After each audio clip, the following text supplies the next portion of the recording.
টি-20 ফরম্যাটের সবচেয়ে বড় আসর টি-20 ওয়ার্ল্ড কাপের এবারের আসর বসতে যাচ্ছে যুক্তরাষ্ট্রে। সব দলই নিজেদের স্কোয়াড ঘোষণা করছে। অবশেষে টি-20 বিশ্বকাপের দল ঘোষণা করল ভারতও। 15 সদস্যের বিশ্বকাপ স্কোয়াডে নেই রিঙ্কু সিং, সুযোগ মেলেনি তারকা ওপেনার শুভমান গিলের। বাদ পড়েছে উইকেটকিপার ব্যাটসম্যান লোকেশ রাহুল। ইনজুরির কারণে এবারে টি-20 ওয়ার্ল্ড কাপে ভারতের জার্সি পরে দেখা যাবে না মোহাম্মদ শামিকেও।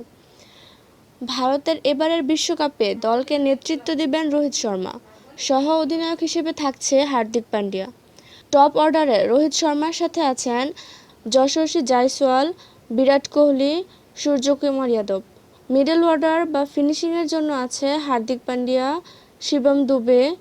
স্পিন অলরাউন্ডার হিসেবে রবীন্দ্র জাদেজা, সাথে কুলদীপ যাদব, যুজবেন্দ্র চাহাল, অক্ষর প্যাটেল।